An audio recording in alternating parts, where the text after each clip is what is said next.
Rather play Fortnite if it was with me. Aw, come on, son. Or, dude, trailer. Or teaser. Okay, they started with that. I see what they did. Nice.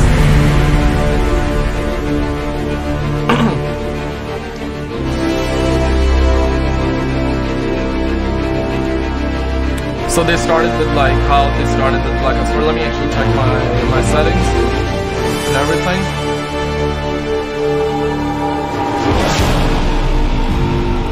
Alright, here we go. Lower down the volume. Alright, we're good. Nah, come on, stop lagging on me though. Good morning and welcome to Treyarch. I'm John Raffis and this is the very first live stream for Call of Duty Black Ops 4. The first of many streams from this, our new live stream studio. So let's get right to it. On May 17th, we revealed Black Ops 4 to the world. And next week, we've got E3, where we will have 4 playable multiplayer maps on the show floor. We thought today would be a great opportunity to kind of talk about where we were at reveal, speak to a few community questions that came out of reveal, but also look ahead to what's in store for next week. And to do just that, I brought with me 2 guys who need no introduction, but will get one anyway. Dan Bunting and David Vonderhaar. Gentlemen, welcome. Thank you, Raffis. All right, let's jump right into it. Next week, multiplayer maps on the show floor. Let's start broad, sort of recap a little bit about reveal. Dan, why don't you tell us about what people can expect from Black Ops multiplayer when they get their hands on it? Well, first of all, Black Ops 4 is a game that's been built from the ground up to be played online with friends. It's a game that really reinforces your social connections, your social gameplay experiences. I think that that's what our fans and our community has come to know and love about Treyarch and the games that we make. Whether you're playing competitive multiplayer or cooperative zombies, it is a deeply engaging and continually rewarding experience. So with competitive MP, I think we talked a lot about it. Vaughn, you're welcome to jump in at any time, but we're going to make him jump in, guys. Don't worry. He's jumping in real soon. Yeah, so we talked about the game that we are bringing specialists back in a kind of different way, in a new twist. We talked about it being a game that is deeply rewarding with a big focus on overhauling our weapon systems, making those systems feel like they're more competitive, more satisfying to players. They have a good deep learning curve that players can master. But it's also got a more grounded, more tactical feel to it. That's right. We want to introduce that tactical layer so that players feel like they can compete together, that there's a whole new layer of depth to the game that they can play and just continue to master over a long period of time. So David, that's good, by the way. So I didn't even take a breath. My job is done. I don't have to talk anymore. I'll just go home. No, I'm kicking it back over to you to talk about game design decisions. So if you could talk about some of the design principles at play that you guys have enforced for Black Ops 4. Yeah, so I mean, always we start with what we call the game pillars, and they are sort of foundational things that guide a lot of the decision making for where the game is. So they're, I use them in my job as kind of a report card for the work that we're doing as a team. So one of the big ones that's important to me for the pillars was rewarding in all things. I think that's a really simple way of saying everything that you do when you play the game. Like if you press a button, it has the haptic feedback, it has to give you audio, right? It has to animate. Like These are all really simple things in isolation, but together they create that kind of experience where subtly, doing something as simple as reloading your gun has a lot more to it than just everything that you know about reloading your gun, maybe historically, right? And that includes effects, animations, the model, lighting. I mean, just across the spectrum. So that one's really important. The other one that we talked about a lot was fun to watch, right? And there's a lot of ways to think about fun to watch. It's not just, hey, this supports streaming features, right? That's a thing, that it's streamer friendly, but also the game design itself, right? So when Dan talks about the specialist in particular, there's an example of, as a spectator, while you're watching the game, you understand a little bit more about what's happening there because you're watching a particular player play a particular specialist, and that particular specialist has things and does things that within the game loop that no other player can do. So that makes it sort of easier to understand when you're watching and a way to associate how well you do playing that person than with the person who's actually streaming. So those are like 2. And then the third one But all that feeds into the idea of like letting people still be sort of like a Call of Duty badass, but sort of unlocking a deeper potential. Yeah, of course. I mean, you teamwork. create a class and score streaks and selecting your weapon and configuring your weapon and I mean, all the things that make Call of Duty are still here. Yeah. In a big way. And our third pillar is we wanted to have a deeply rewarding road to mastery where we want players to feel like they can pick it up easily, but that journey that they take from the beginning of playing the game all the way to their infinite number of levels they might earn through the game, it feels like they are constantly learning new things, and that there's never a nuance that they haven't picked up on over time. Sorry. Well, that's I mean, and we want the game to be learnable. So that was, it's a big kind of guiding principles. We want everything that you put into the game needs to be done in a way that's predictable, so players can figure it out over time. They can learn how to do it. They can master it themselves. And manifests itself in, say, like the weapon design, where every weapon, and we like to say it's its own unique snowflake, but it's its own really modeled after the concept of a brand or modeled after the concept of a character itself. So it's not just mastery of I unlocked all the attachments for this weapon, but I unlocked all the attachments for all of these weapons, and that path to that mastery is actually not exactly the same, right? So in a way, we took a lot of the stuff that we were really good at in the systems, like putting nice things in nice clean boxes that are easy to understand, and we sort of opened them up and cracked them open a little bit. So, and this is a small example of road to mastery there. It's also specialist in how they combine together, right? So on day one, you might not even realize that if you have a character with a healing capacity of any sort, and then you combine that with someone like Firebreak, what that does. So you'll see this sort of interweaving through the entirety of the game design, and that that's been quite a journey. And that also finds its way into more nuanced elements like predictive recoil. Yeah. Yeah, that's a perfect example of a kind of an overhauling a system that we've lived with in our games and in the franchise for many, many, many years. That we wanted to kind of challenge what assumptions this game is built on. And then fulfill that pillar that we have, that you're going to have a game that's deeply rewarding and a game that has a long road to mastery. So predictive recoil is an example of just another layer of changing a core mechanic to give players something that they can learn over time, that they can understand, that gives them that predictability that they can master over time. And at the same time, when you take predictive recoil and you combine it with the progression, the way that the guns progress, and you mix it with sort of how they all interplay and the long range, and then you get the combat loop that you can sort of, for us, is really important to take a crack at what does the combat loop look like, where does it modify, at what stages does it modify. That's how you end up with something like the need to self-heal, to start initiate your own heal. So it's interesting because when you talk about features, it's like the simple way to talk about features is to say, we have a feature that is that you have to initiate your own heal, right? And in isolation, that seems like, well, okay, well, maybe that would be okay, right? But it's the totality of the experience of the features and how they all interweave together, and that's a very tough story to tell when you're on stage for, 10 minutes for the public reveal, but something that I'm personally excited about being able to come into the studio that you built, the house that John built, that's quite gorgeous, and we can maybe dig a lot deeper for folks who are curious about those things. No time limits, David. No time limits. There is some time limits. There is the fact where we have to finish the game, but sure, I like that. So if you want to kind of get into the weeds a little bit with us, this is the place to be, I think. Yeah, that's the beauty of doing a live stream like this, is that we do have a very tight time window to be up on stage and explain everything about the game in a compact 5 to 10 minute session. But we come here, we get to say, why do we make these decisions? Yeah. What's the motivation behind it? How do they all interconnect together, yeah. Right? So you get maybe the better journey, or the more detailed version of that journey and how they tie together. Well, let's take that idea and apply that to something that you raised, which was the regenerative health. So coming out of Reveal, there were a couple questions around health regen.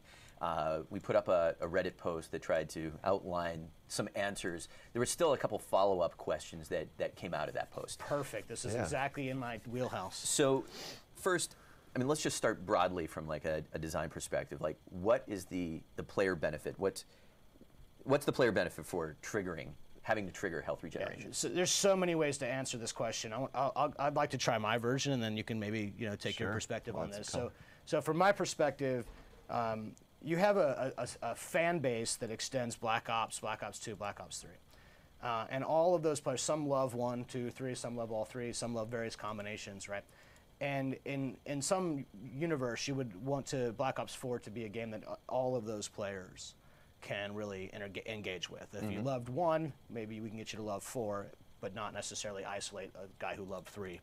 So throughout the Black Ops history, there was various degrees of lethality, right? So the first game was maybe a lot less lethal, or the time to kill was longer than 3. So you get to kind of balance that out by saying, hey, tactical players, they have a decision-making point within the combat experience that they have to initiate, right? So if the other guy's not thinking about health, the way a tactical player might think about health, that tactical player has a chance to compete against a high-skilled guy. A guy with great gun skill, I might say. So it's really about tactical decision-making within the combat loop, which changes the pace of that loop, so it puts pauses in it, and really puts the player in control of that combat loop, as opposed to the game says, you will now heal, right? And now we say, you will heal, you will decide when to heal. So if you're a game designer, being able to kind of take the things out, the game needs to do things, it needs to work, it needs to maintain the rules, but ultimately giving player agency over things is always been kind of a step from Black Ops to 2 to 3. We've been continuing to find ways throughout the history of our development with Black Ops, right? Same thing with Create a Class, right? Same thing with many features. How do you just let the player have control over what that experience is when you can and when it makes sense? That was a long-winded answer, I think. It was beautiful. It was poetic, David. Thank you. Another thing to add to that is that it introduces a point of tension in the game, in the combat loop. And that point of tension is something that I think just adds depth. And if you go back to our pillars, every decision that we make on the development team is guided by those pillars. So if we say we want this game to be deeply rewarding, so give me a road to mastery where I can learn, I can master a mechanic, and make it feel good and satisfying at every moment of that journey. Then we look at every decision that we make and every kind of system and feature that exists in the game, and something like heal is something that it removes that decision point. It doesn't let you kind of stop, pause, rethink, reposition yourself in a combat engagement. So the effect of having self-healing as a mechanic that's manual is that the combat you see people staying in combat longer because they'll take damage, they'll pull back behind cover, they'll stay behind cover a little bit. Funnest part of the experience. That's the funnest part of the experience. I mean, staying in those really high intensity battles is really the most satisfying part of our game, and so we want players to be in that experience more often. Well, there was also kind of a follow-up question to all this. So it's like on one hand, there was like, explain to me sort of how this all works, what's the benefit? But there's sort of the follow-up about stim and the use of the stim shot. Sure. So how exactly does that factor into health? So in early development, when we start to bust out numbers, or you play the game at reveal or at E3, everyone should clearly understand that when you're at this stage of development, none of the specific tuning is completely locked in, right? So no one worry. Yeah, we're pre-alpha. Right. So, however, here's what stim does. It does two major things. When you heal, there is a time period before you can heal again, right? So if I go out, take damage, heal, go back out, take damage again, now I have to wait. I can't heal immediately. Yeah. So stim will shorten the time that it takes for you to be able to do that. It also speeds up how long it takes. So after you stim, right, then how long it will take to get back to full health, right? So I've heard it all before. How is it going to be not a crutch, gear piece, right? Yeah. So the answer is tuning. The answer is data. The answer is player feedback, right? In this job you hear, that in the abstract it seems like, well, you're going to have stim. Well, you're also going to have to make super tough choices between stim and other 4 things in the gear slot. So I'm not worried. You don't have to be worried. This is what we do with you all, right? Exactly how we handle it. And the gear category is a new introduction of content into the Create a Class this time around, where we wanted to take some of those kind of modifiers that you have to your gameplay experience and take them up a little bit in the power band so that you get something that increases the granularity of your combat customization, somewhere between perks and score streaks. That's what gear does, and you get to choose 1 out of 5 pieces of content in that category. So stim is 1, and I do want to just kind of echo what David was saying. It's pre-alpha. We do a lot of tuning between now and game launch. We incorporate feedback from every time we put the game in players' hands, and it doesn't stop there. Beyond launch, we are constantly tuning the game. I mean, you saw that with Black Ops 3. We're still making changes to the game, even recently. So some that you love and some that you don't love. But all for the good, of the community and the gameplay experience. And in this case, we've already tuned stim shot based on the experience that people had at the reveal event. So we were watching. So now it's faster, right? We were collecting data. It's funny because there was a lot of you know, it was a hot topic in the community. People were talking about stim shot. They were talking about armor a lot. Those are the two kind of big ones. The data that we were collecting on the back end from all of the performance metrics showed that armor wasn't even that effective at helping people stay alive longer or get more kills or anything like that. So armor was actually one of the weaker pieces of content in that category. Stim shot was very powerful, and so was the motion sensor. Motion sensor was also very powerful, so both of those have been tuned since then. We do need to nerf the motion sensor. Well, you guys have totally gotten out in front of my next question, which is like, I mean, at reveal, starting with reveal, I mean, the game has been in people's hands more and sooner than we ever have before. Like, what have you taken away from that? What have those experiences kind of put your attention on from a design and development standpoint in terms of, you know, kind of what you're evolving? It sounds like that process has already begun. Wow, geez. So the way that we measure, the way that we track performance, the analytics that are gathered, and what to do with those analytics was the stuff that we spent a lot of time on trying to. And we started on 2 really, and then on 3 we had real tools, and then on 4 the tool development about how to measure that. So, you know, it's hard, but you have to, for me personally, try to take the emotion out of, you know, the decision making that you make there, because people have very visceral reactions, right? So, you know, to be at a reveal event, which is a semi-private event for the most part, and be able to gather and collect data about the game being played at reveal, that is like light years ahead of even where we were on 3 in so many ways. So normally you don't get that kind of data. Maybe you get it at alpha. Some get a little bit of beta, and then you don't get the most of it until the game's out when, you know, 1 billion people are playing, right? So it's nice to be able to have that kind of stuff up front. So mad shouts out to the guys inside the building that are helping us do that.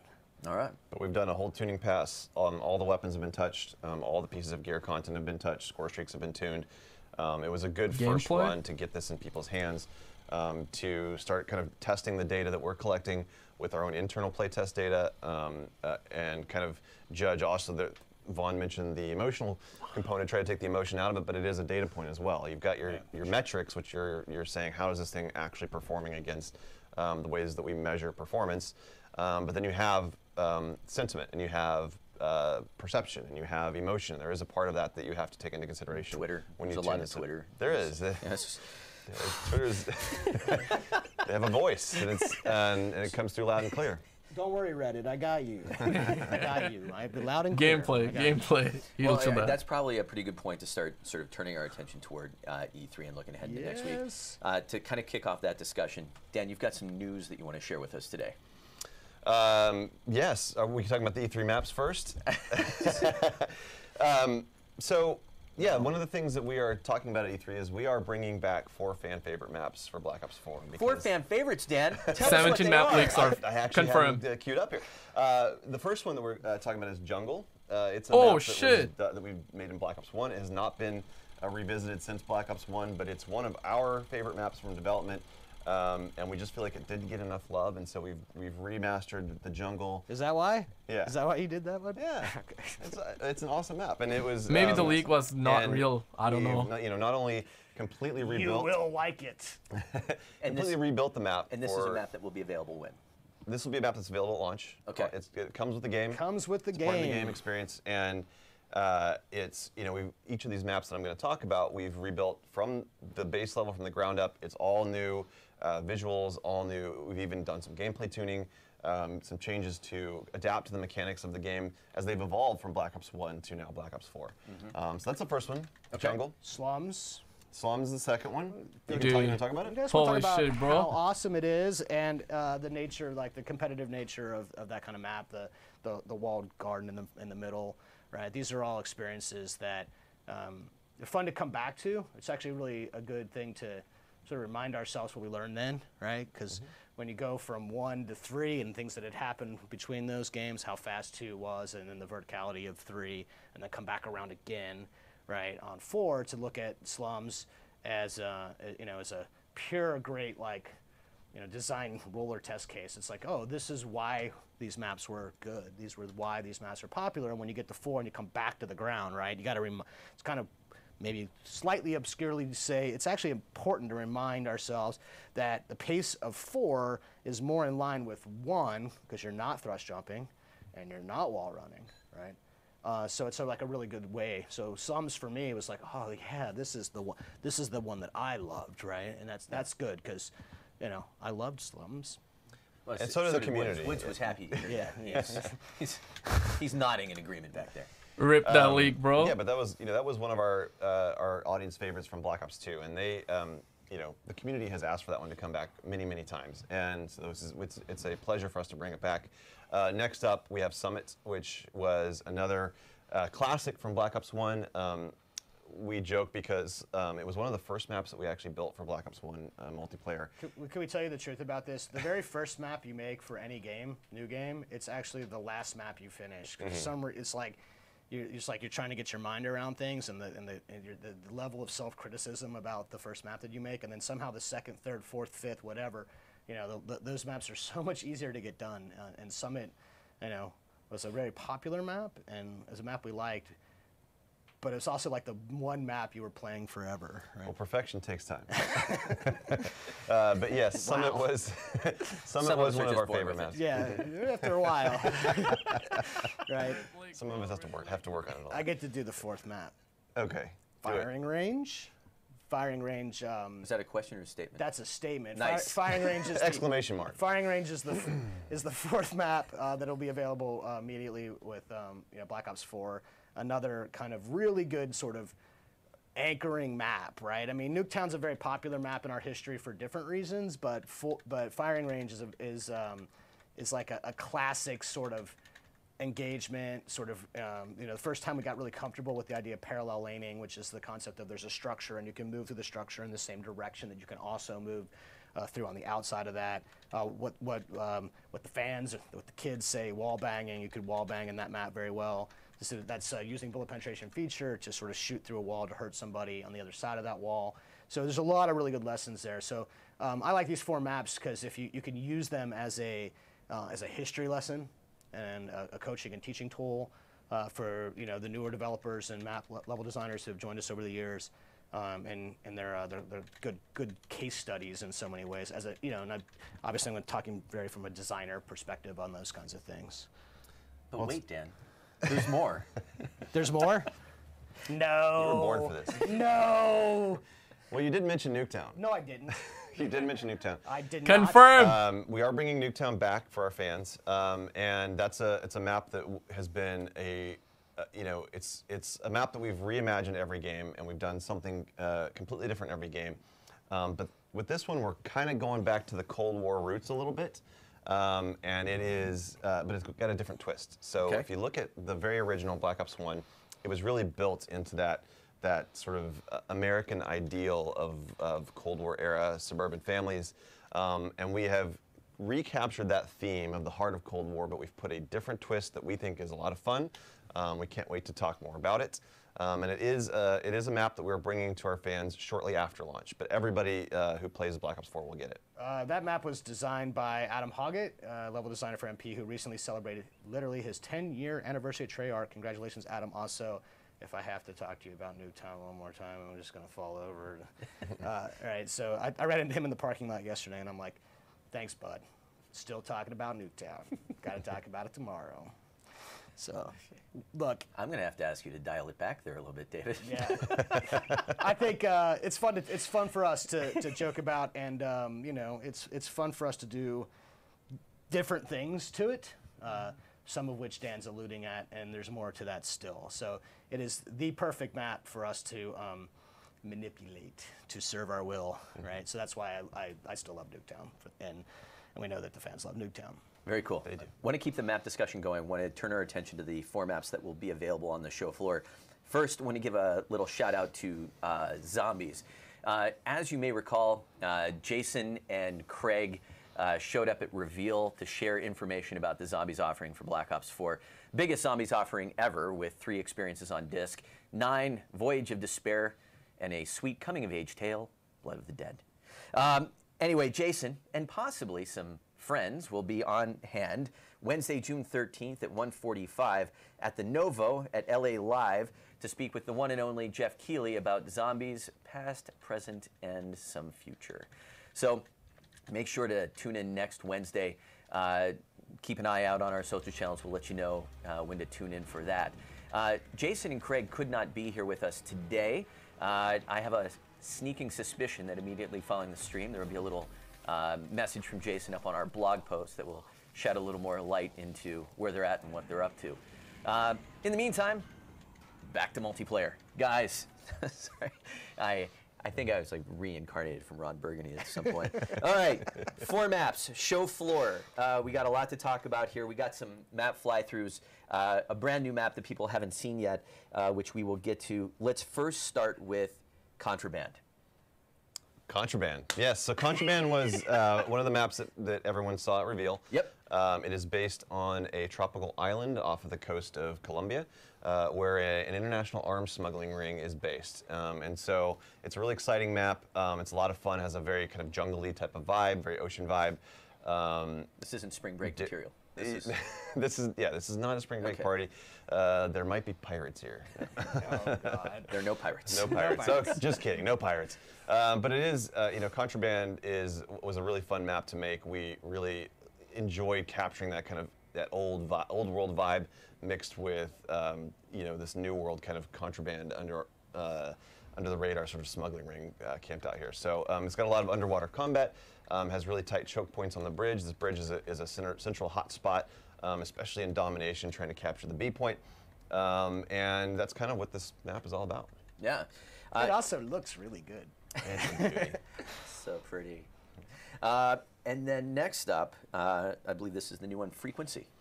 Sure, we want to do the new one right away. All right, let's talk about Frequency. Get into it. Frequency is it's a very small, chaotic map. Actually, in development, we were calling it frenetic because it's one of those maps that you get a lot of fast-paced action. It's got a really great flow to it, constantly moving players around and colliding them into really great, intense head-on battles.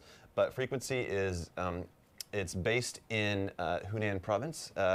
It is a very large, complex listening station that our specialists have gone into assault, and it sort of has that a little bit of that kind of danger element to it. Where, if you remember, even we talked about Summit. That was one of the first maps that we did, where we added the risk of falling to your death. So you have to be careful in certain areas. This is another one of those maps that you have to be a little bit more careful when you move around the outside lateral paths. But the inside is a super tight choke point hotspot. Yeah, large. You say large, so the complex is large. The map itself. The map is tight. Yeah, this is frenetic. One of our smaller ones. Yeah, it's intensely chaotic in the center. Need to talk to our production team. I hope I'm getting this right, but I believe that this is the map that will feature the new mode Control on. Can you tell us a little bit about Control and how the mode works? Yes, Control. So Control is a new game mode that we've introduced in this game. We've designed it with the goal from the beginning of really bringing out the best of the tactical gameplay that we have in this game, and kind of enhancing the roles that the specialists play in combat, where you can really, your team is going to work together whether they mean to or not. And that was one of our goals of this game, is that we wanted to introduce more teamwork without forcing it on players, let players kind of just play the game, enjoy it. We've talked about, we had this kind of philosophy of what's in it for me. Like, I want to help my team, but I want to make sure that I'm doing awesome myself. So every single mechanic that we've designed is really designed to cater to our Call of Duty style of player, while also introducing teamwork, whether active or passive. And this mode is really built to bring that out. With a shared, pool of lives, right? So there's an example of how you can, what's in it for me? Well, I shouldn't die, but then by not dying, I also can help my team win. So those are how you get players shared goals, right? Without forcing the shared goals, because it's bad for you to do that. It's bad for your team to do that, right, towards the end. So the way that this mode resolves can be quite intense. There's nothing like throwing yourselves on an objective at the same time you're trying to not die, right? So these are good examples of how you sort of can bring the teamwork out. We really talk about it in terms of bring the tactical play out of the game, and you will help yourself by helping a teammate. That's the what's in it for me kind of thing. But that might also show you that Dan is maybe not a team player. Throwing yourself on an objective without dying. Yeah. Sounds like game development. That's what I do. Wins. It's intense. It's a great mode. Wins before KD. Fans love it. Wins before KD. All right, Seaside. That is another map that we will have on the show. Seaside is a coastal kind of old world town in the coastline of Spain that's been built. It was the site of a demonstration that kind of went awry. Government forces had to come in, so you see lots of big tanks have come in and barreled through walls. This is one of the first maps that we built on this game. We are still playing it forever, just like every game we make. But it's a lot of fun. I mean, this map has a big kind of open courtyard in the middle with sniper overwatch positions that Can you explain to me how the tank got in there? Because I'm still trying to figure that out. You'll never know. It just busted through the wall and kept going. Yeah, so that central courtyard is a site of some very intense battles. It has great sniper positions up there, while at the same time having a lot of tight, choky kind of flows around the outside. So if you want to take, for example, take the path of the wine cellar, it's going to be kind of a windy path, lots of cover, lots of sort of kind of in and out positions that are fun to just fight close range combat with. I do appreciate that the pastries and wine were left untouched. So that's Priorities. Priorities are straight. Treyarch has a history of running tanks through that particular structure, those types of structures. Last but not least, payload. Payload is an ICBM facility, a missile defense station that's built deep into the mountains of Iceland. Nice. Yeah, that was going through the bullet hole thing. I think you're stealing the blackout stuff right there. So you'll see these kind of like these large missile silos built into the mountain. You're going to play in and around one, so that's kind of the hook of this map. You're playing through one of these missile silos, around one of the big missiles that's taken apart. You can actually fight in and through it. So it has some really kind of tight head-to-head spaces. The way that the lanes connect up in this map are very different from how we traditionally do, and that leads to some new kind of strategic opportunities for how you might attack the center. That center spot, again, is a very intense hotspot, but we also have some really tight paths that we've put, for example, some hardpoint objectives on that are really hard to hold down. And so, you know, we want to do these kind of twists on the game modes to give players new experiences in how they capture and hold an objective, and this is no different. It's fun to see the maps again. Usually in early development, you know, I'll play these maps, but then I'm on to the next set of maps while they get arted up like this, right? So it's like, whoa, that's awesome to see some of the work that the hardworking men and women of Treyarch Art Department has done to make this thing look the way that it looked. Right? Good job. All right. You've been busy with those guys, huh? Yeah, they've put in a lot of hard work, and they've turned out great. All right, we've got a couple announcements to close things out. Before we get there, time to go. Any closing thoughts from you guys? Any last things to share? Anything? Well, we can't wait to bring the game to E3. It's going to be on the show floor. Multiplayer is playable for our fans in a couple of places. Yep. So hopefully that can shorten some lines, and we'll have more on that very shortly. Absolutely. But if you're looking for what's playable at the Activision booth, you'll see us. It's in the South Hall, number 1001. You'll get to play these 4 maps: Contraband, Frequency, Seaside, Payload.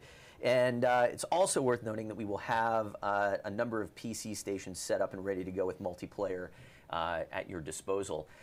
It's probably also worth mentioning that immediately after E3, there will be a couple of us at the DreamHack event in Sweden. So keep an eye out for Jonathan Moses and our brand new community manager on the PC front, a guy named Rob Smith. Will be wandering around the show. And let's see here, what else we got?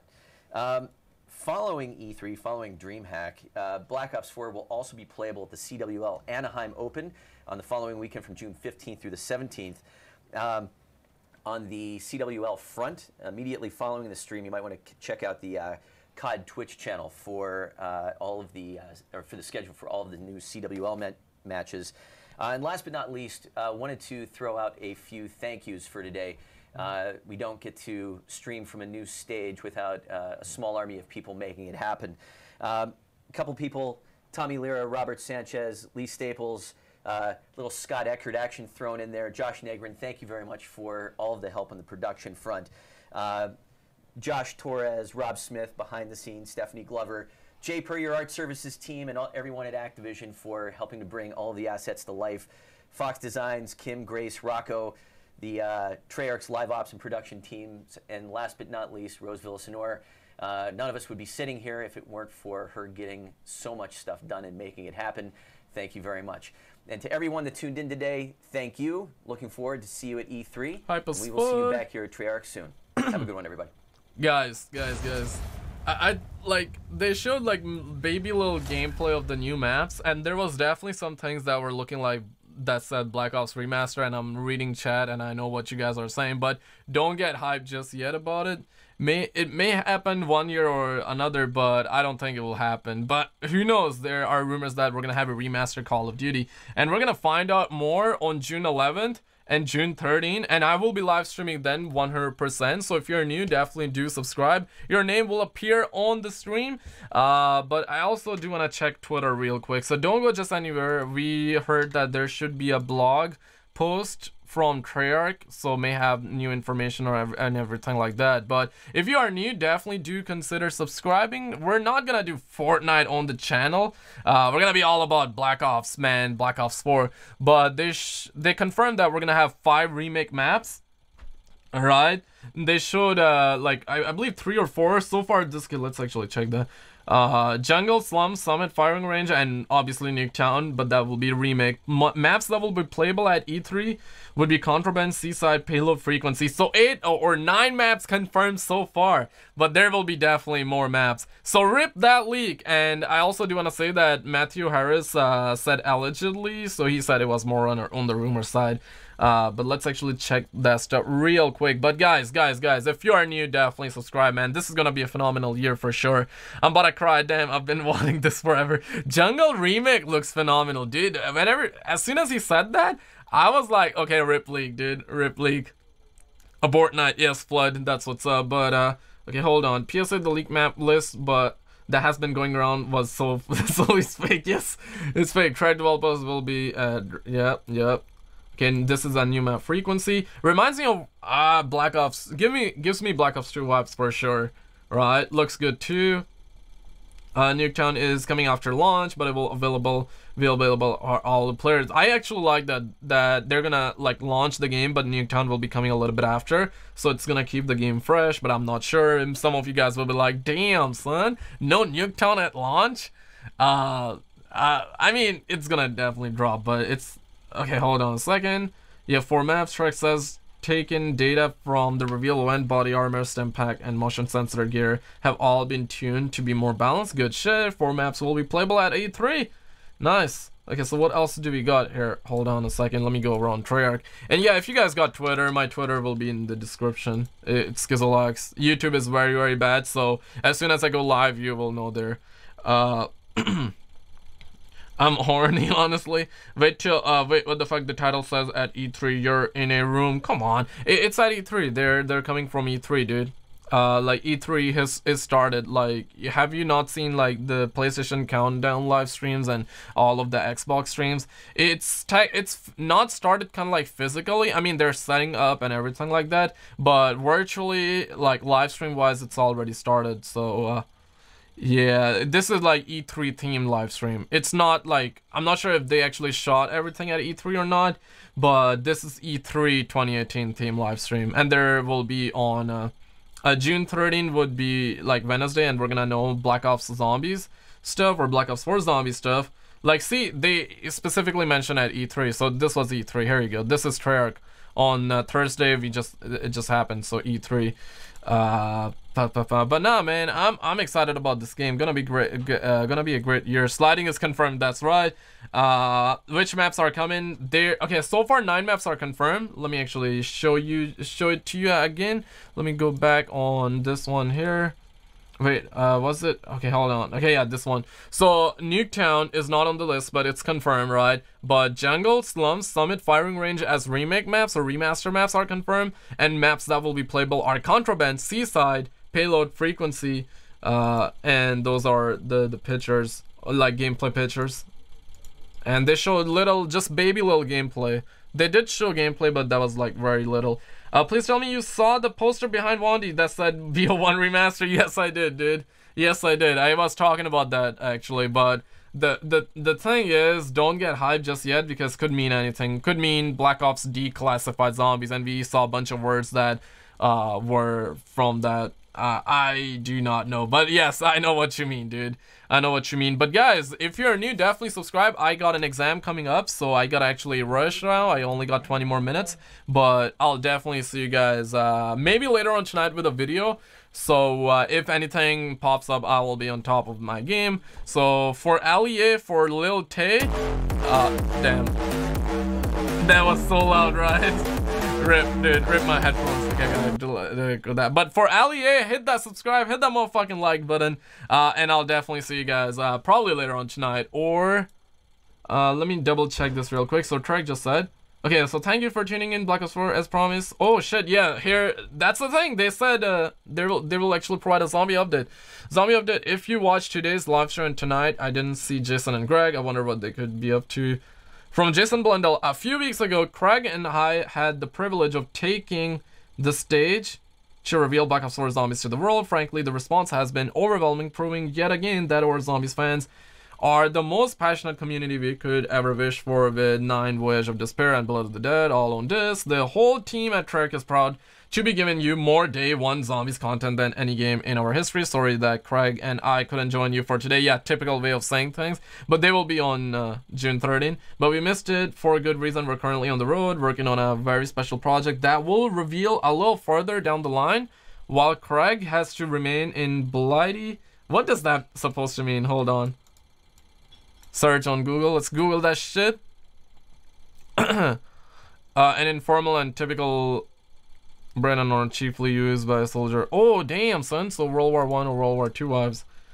For a little while longer, I'm happy to say that I will be back in LA to appear at E3 on a special Zombies panel. Yeah, it's yeah, basically just teasing stuff, right? But it's gonna be on June 13th, so alright boys, so I guess that's it for the stream. I gotta go and get my exams done and everything, but I'll definitely see you guys later. Alright boys, peace out.